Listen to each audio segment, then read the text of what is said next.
um, diriwayatkan tentang sebab nuzul ayat ini, sebab turun ayat ini.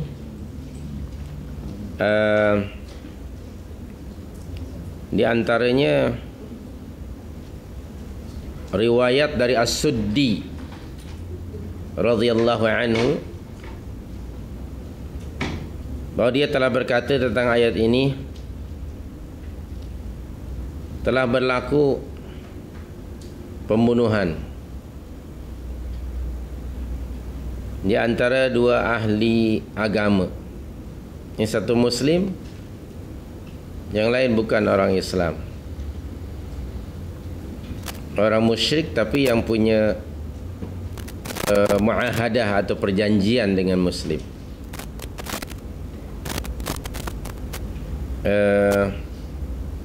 Kemudian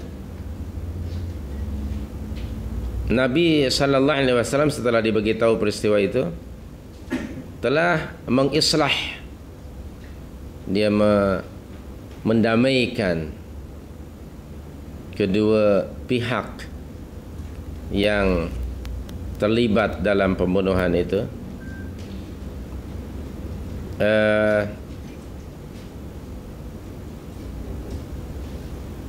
Pembunuhan itu telah berlaku di mana keluarga yang terbunuh telah membalas dendam secara membabi buta, bahasa kitanya.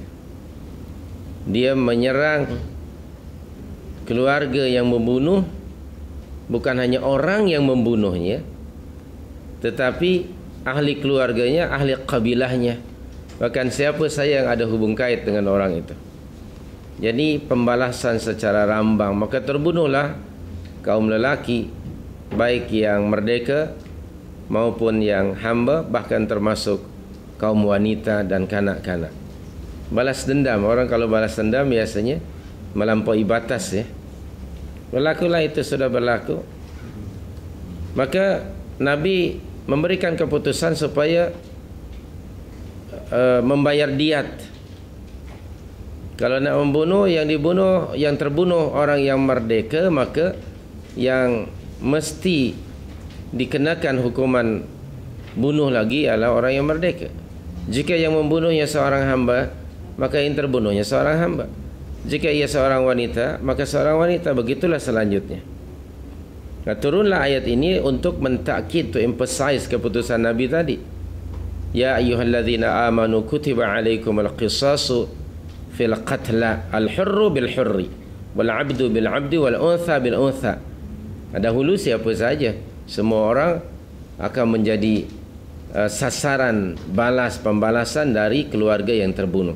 Dengan turunnya ayat ini ditetapkan siapa yang mesti kan hukuman. Kalau yang membunuh, yang terbunuh seorang hurrun, seorang lelaki yang merdeka, maka mesti dibalas dengan hukuman yang sama, ialah yang membunuhnya orang yang merdeka. Demikian kalau ia seorang abdun dengan abdun, seorang untha dengan untha. Taib.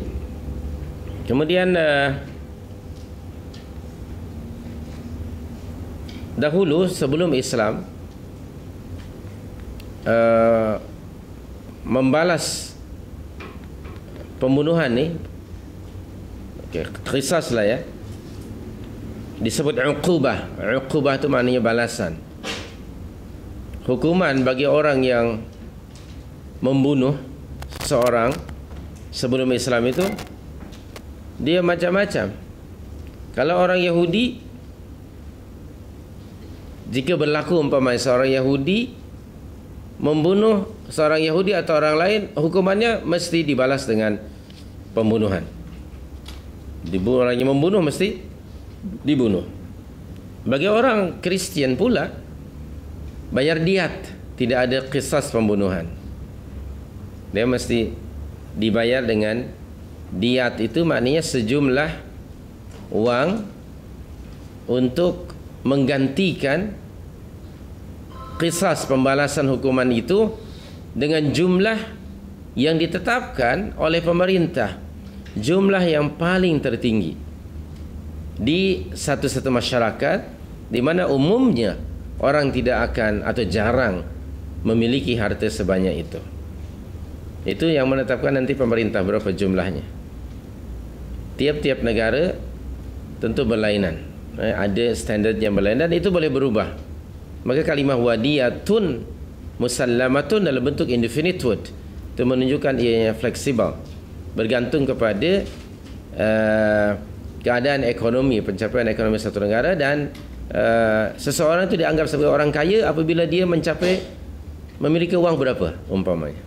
Katakanlah kalau seorang itu di Malaysia umpamanya 1 juta, itu jarang orang punya uang 1 juta ringgit, maka pemerintah bolehlah menggunakan ia sebagai jumlah untuk pembayaran diat. Adapun di Indonesia 1 juta is nothing karena dia rupiah. Okay, saya baru jadi jutawan, pagi semalam sampai ke Jakarta, malam tadi balik, so jadi jutawan. Sebawa uang 500,000. So my son kata beware of your money, you bawa uang 500,000 rupiah lah. Jadi kalau nak rasa jadi jutawan, kita ke Jakarta, rasa jadi jutawan. Jadi di Jakarta atau di Indonesia 1 juta rupiah itu is nothing. Mungkin yang paling tinggi berapa? Jadi jumlah diat itu dia berbeza-beza antara satu negara dengan negara yang lain. Maka pemerintah yang akan menetapkan jumlahnya tentang diat tersebut.